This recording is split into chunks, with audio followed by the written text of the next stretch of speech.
आज हम bio fertilisers को आगे डिटेल में पढ़ेंगे और उसमें today our lecture is about nitrogen fixing micro organisms.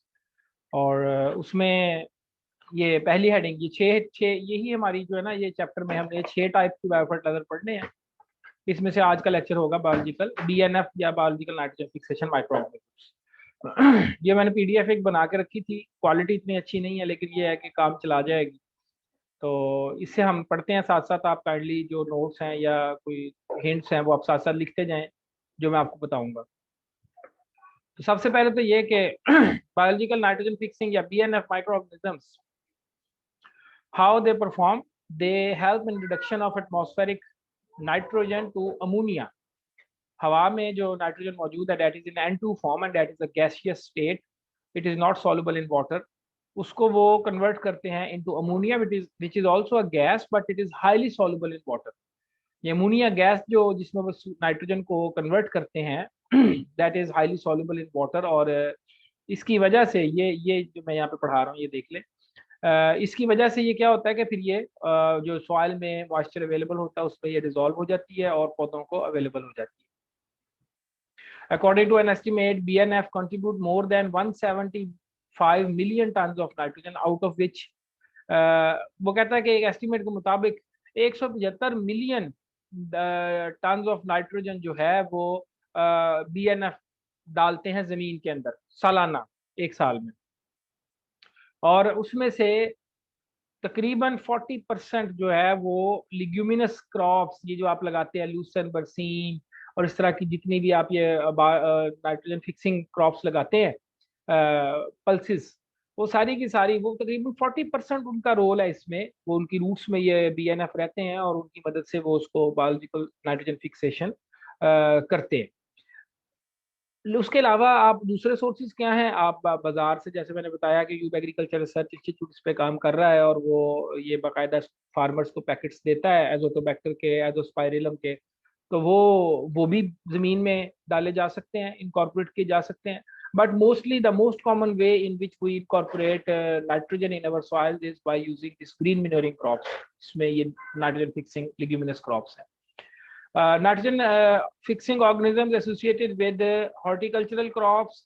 सिर्फ हॉर्टिकल्चरल नहीं है, अग्रोनॉमी भी इसमें आ जाती है। मैंने ऊपर एक टर्म लिखी है agronomic crops are the rhizobium species.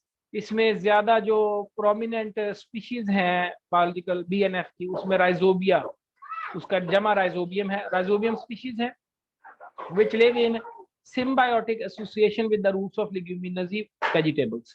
ये जो प्लांट्स होते हैं उनकी रूट्स के अंदर एक सिम्बायोटिक एसोसिएशन, हमने सिम्बायोटिक के बारे में पढ़ाया था आपको कि it is a relationship in which both the individuals, host as well as the जो भी उसका फीडर है, वो दोनों जो है वो उसके ऊपर they have their mutual benefit, दोनों उससे मुस्तफीद होंगे सिम्बायोसिस में।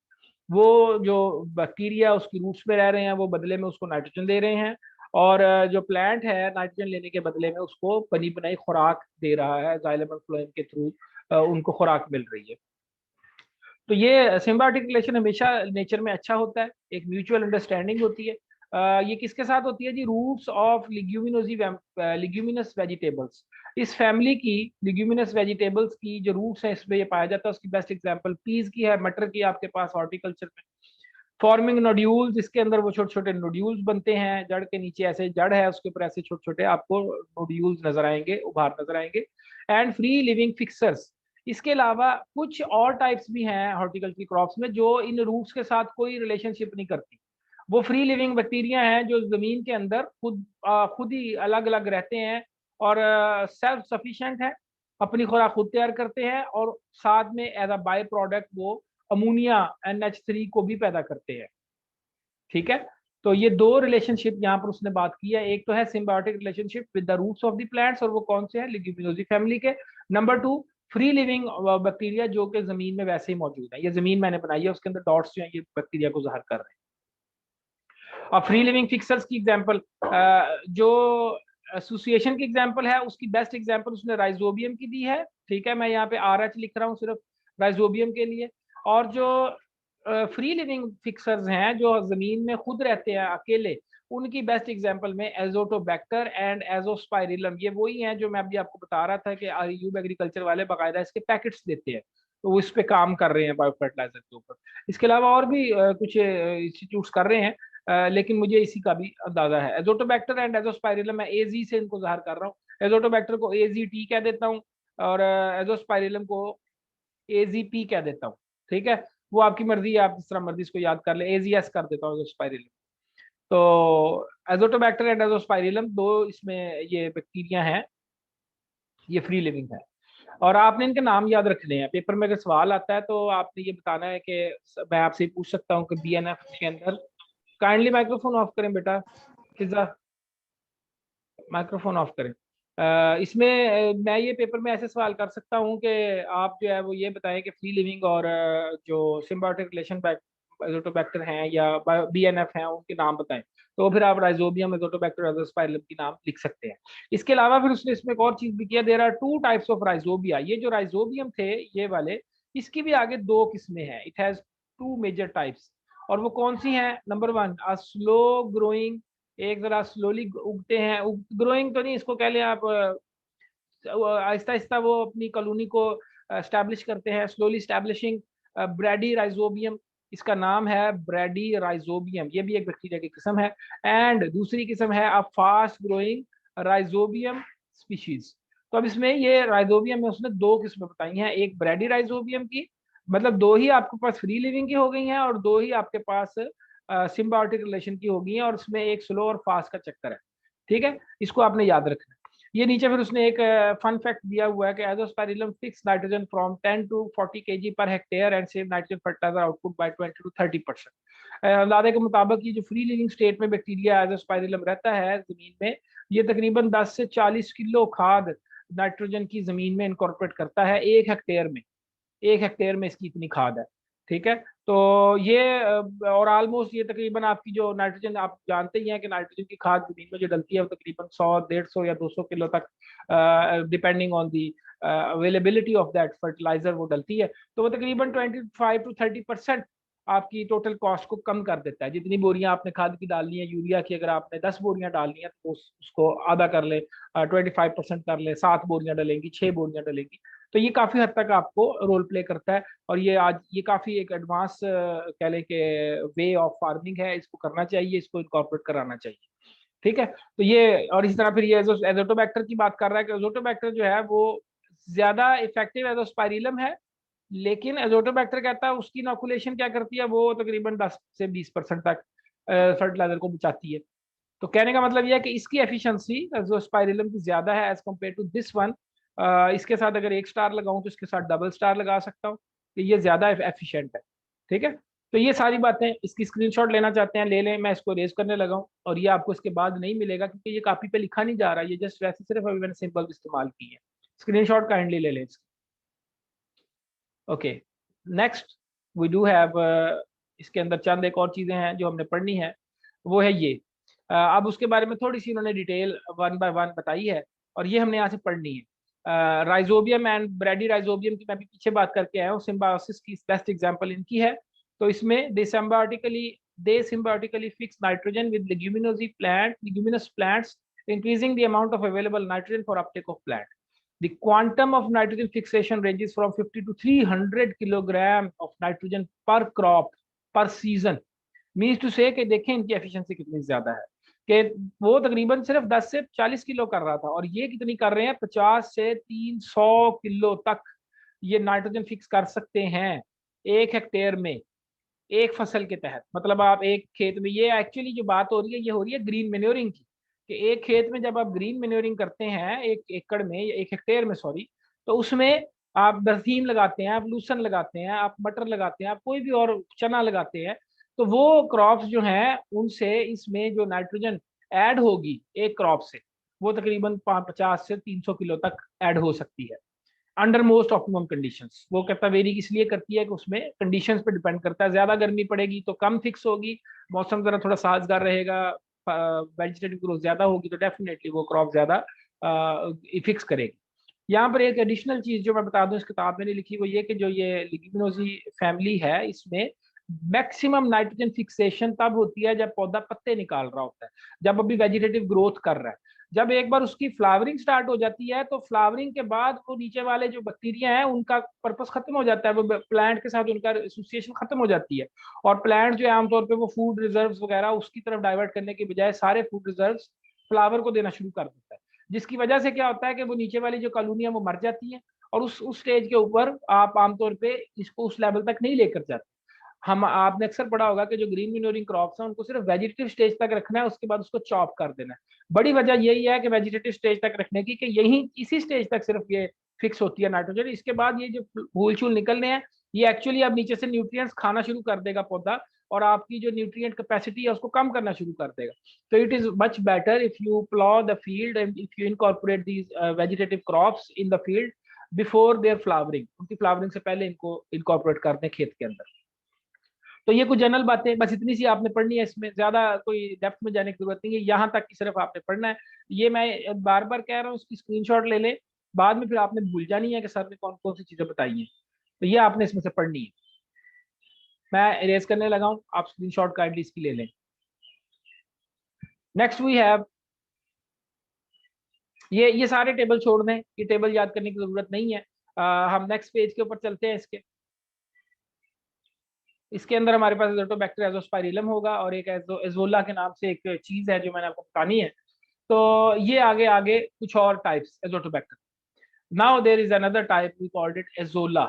Azolla is a blue green algae, और ये समुद्रों के अंदर बड़े पैमाने पे जो नाइट्रोजन फिक्स होती है, और जो हमारे इस नाइट्रोजन साइकिल को मेंटेन किए हुए है उसमें ब्लू ग्रीन अल्जी का बहुत बड़ा रोल है, और ये पानी के ऊपर आमतौर पर होती है।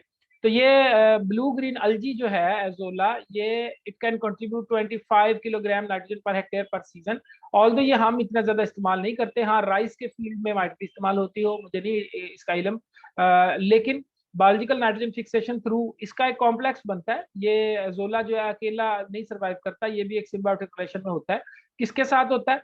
एक एनाबीना, एक और माइक्रो ऑर्गेनिज्म है, ये एक प्लांट है, sorry anabaena is a plant जिसकी रूट्स में ये पाया जाता है। तो एजोला एनाबीना कॉम्प्लेक्स ये एक बनाता है, और जो कि एक बड़ा अच्छा सिस्टम है for increasing rice yield at comparatively low cost. ये देख लें वही बात आ गई है, उसने कहा चावल की यील्ड बढ़ाने में इसका बहुत बड़ा रोल है। चावल क्योंकि आपको पता है पानी में लगता है, तो ये उसके लिए उन्होंने एक स्पेसिफिक बायोफर्टिलाइजर बताया कि उसके लिए ये स्पेसिफिक इस्तेमाल होता है। इसमें मैक्सिमम ये एजोला एनाबीना कॉम्प्लेक्स का आपको पता होना चाहिए, ब्लू ग्रीन एल्जी कितने परसेंट फिक्स करती है ये पता होना चाहिए। और आखिरी बात उसने बताई है कि जब इसको एजोला एनाबीना कॉम्प्लेक्स को ऐसे सिम्बायोटिक रिलेशन में रखा जाता है तो their efficiency is greatly increased, और वो आमतौर पर 70 किलोग्राम पर हेक्टेयर तक चली जाती है। तो यहाँ तक आप इसको सिर्फ पढ़ लें, इतना काफी है। एजोला के हवाले से अगर आपको कहा जाए कि right down a short note about azolla या what do you know about azolla, तो आपको ये चीजें चंद एक पॉइंट्स आपको इसमें लिखने होंगे। इसका अभी रेज बेशक ना करें, मैं अभी आगे और एजोटोबैक्टर भी पढ़ा देता हूँ, फिर इसकी एक स्क्रीनशॉट पूरे की ले लीजिएगा। एजोटोबैक्टर इज अ बैक्टीरिया, ये एक बैक्टीरिया है, और ये बैक्टीरिया जो है it is a free living bacteria, और हॉर्टिकल्चर में इसका बहुत बड़ा रोल है। हमारी वेजिटेबल्स में खास तौर पे एजोटोबैक्टर जो है ये काफी बेनिफिशियल बैक्टीरिया है। तो इसमें एजोटोबैक्टर ये नीचे लिखा हुआ है, इसको देख लें, और ये आपने पढ़ना है ऐसे, इसको याद भी करना है। Azotobacter is a free living, number one ये फ्री लिविंग है, दूसरा एरोबिक नाइट्रोजन फिक्सिंग बैक्टीरिया है। ये ऑक्सीजन मिलेगी तो काम करेगा, एनएरोबिक कंडीशन में ये बैक्टीरिया जिंदा नहीं रहता। तो is a free living aerobic nitrogen fixing bacteria, और इसकी एफिशिएंसी उसने बता दिया तकरीबन 10 से 25 किलोग्राम है। Commonly found to be involve in close association with crops, और ये आमतौर पे राइजोबियम जो रूट जोन है उसके अंदर अंदर ही ये सर्वाइव करता है, उस एरिया में सर्वाइव करता है। बहुत ज्यादा ओपन बैरन लैंड के अंदर ये एजोटोबैक्टर इतना नहीं सर्वाइव कर पाता।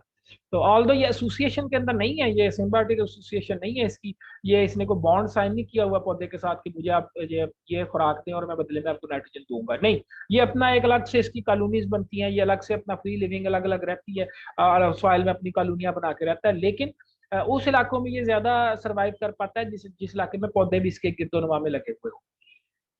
और उसके बाद फिर इसी में ये 50% of nitrogen application can be reduce to Azotobacter inoculation with farm yard manure. वो कहता है इसकी एफिशिएंसी काफी बढ़ जाती है अगर आप इसको गोबर की खाद के साथ मिलाकर डालें। एजोटोबैक्टर को। ठीक है, तो ये एक अहम बात है इसमें कि देखें वो हर हर एक के साथ कोई ना कोई ऐसी बात आपको बता रहा है जो उसके अंदर उसकी एफिशिएंसी बढ़ा सकती है। तो इसने कहा उसमें ऑलमोस्ट 50% तक आपकी खाद बच जाएगी। अगर आप जब गोबर की खाद जमीन की तैयारी के वक्त डाल रहे हैं उसमें ये एक पैकेट एजोटोबैक्टर का डाल दें, तो इससे आपकी यील्ड भी बढ़ जाएगी और आपकी फर्टिलाइजर डिमांड भी कम हो जाएगी। बाकी फिर इसमें ये एक एक ऑब्जेक्टिव पॉइंट ऑफ व्यू से एक ये आपने बात याद रखनी है कि एजोटोबैक्टर की एक वैरायटी है क्रोकम, क्रोकोकम। ठीक है, chroococcum is a dominant species or in arable soils which rarely exceed a population of 10 raised to power 4 to 10 raised to power 5 grams of soil। ये कहता है ये इसकी कुछ ऐसी स्पीशीज हैं जो बकसरत दुनिया में पाई जाती है, और वो आप इनकॉर्पोरेट ना भी करें तो सॉइल में कुछ ना कुछ हद तक ये मौजूद होता है। उसने उसकी वजह बताई है, उसने कहा जिन इलाकों में काश्त की जाती है अरेबल सॉइल्स में, उनमें ये जो है बैक्टीरिया पाया जाता है, और इसकी जो पॉपुलेशन होती है that is 10 raise power 4 to 10 raise power 5 grams of soil. मतलब 1 ग्राम सॉइल के अंदर इसके जो स्पोर्स होंगे या इसके जो सेल्स होंगे वो 10 की ताकत 4 या 10 की ताकत 5 के बराबर होंगे। तो ये एवरेज उसने उसकी एक पॉपुलेशन की हवाला दी। ये ऑब्जेक्टिव पॉइंट ऑफ व्यू से आपसे पूछा जा सकता है। और इसी तरह एक और इसमें ये वाली बेशक छोड़ दें, ये क्रोकम और क्रोकोकम और ये कौन कौन सी है इनको बेशक छोड़ दें, ये इतनी ज्यादा डेप्थ में जाने की जरूरत नहीं है। इसमें से किसी एक का नाम याद कर लें।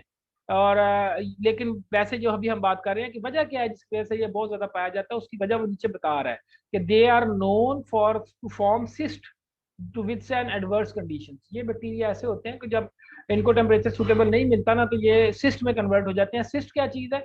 एक सख्त सा हॉल के अंदर, एक गोल सी एक कवरिंग के अंदर ये अपने इर्द गिर्द एक सख्त हॉल बना लेते हैं और एक डॉर्मेंट कंडीशन में आ जाते हैं, इसको बोलते हैं सिस्ट।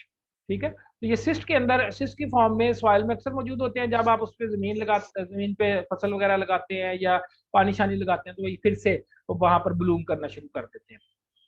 कुछ पूछना चाहता है कोई बच्चा इसमें?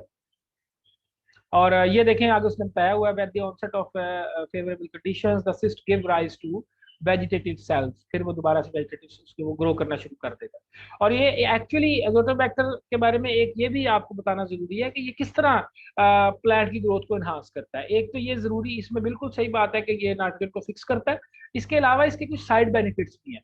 साइड बेनिफिट्स क्या है कि these bacteria are also known to produce plant growth substances. और उनमें कौन कौन से हैं आपने इनके नाम याद करने हैं। That is IA, gibberellin, vitamin E, nicotinic acid, pantothenic acid, biotin and हेट्रोऑक्सिन।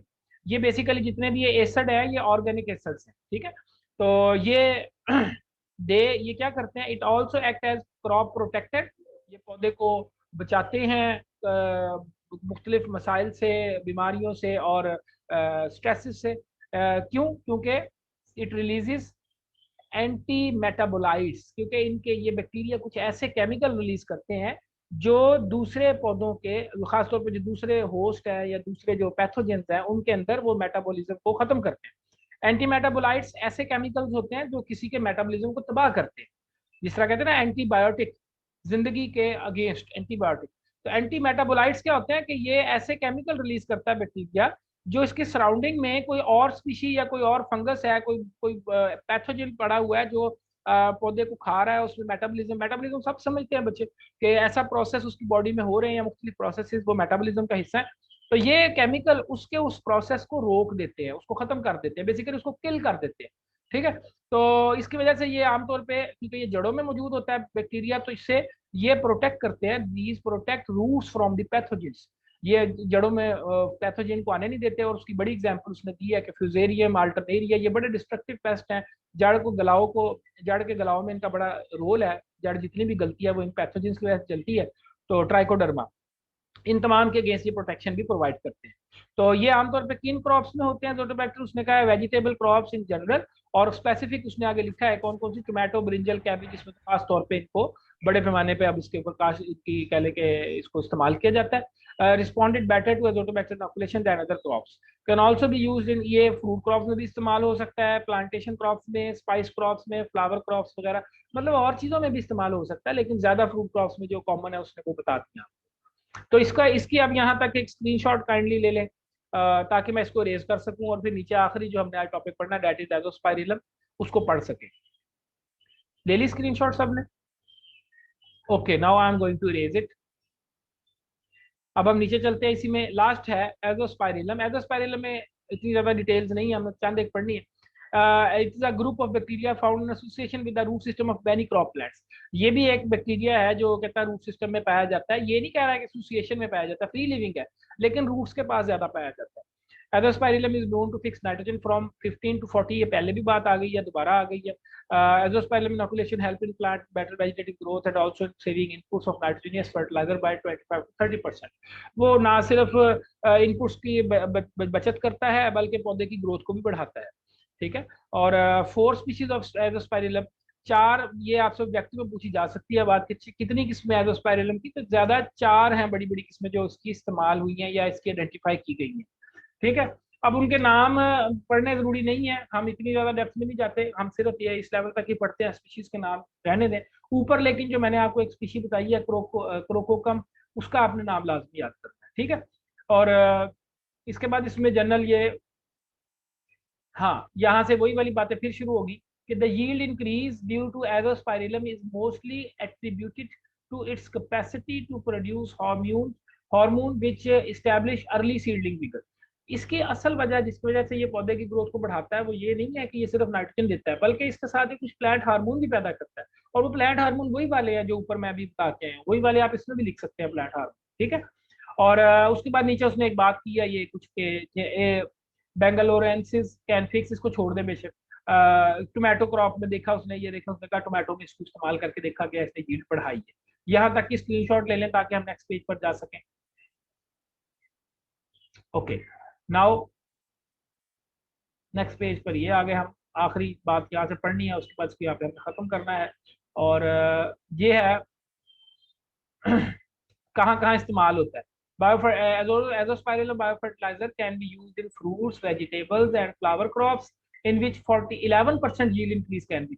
अगर ये इस्तेमाल करें एजोस्पाइरिलम तो इसकी जो ये सिक्रीशंस हैं इसकी प्लांट ग्रोथ प्रमोटिंग सब्सटेंसेस की, उसकी वजह से ग्रोथ 11% तक बढ़ सकती है। जनरल एक 10 फिगर उसने दी है।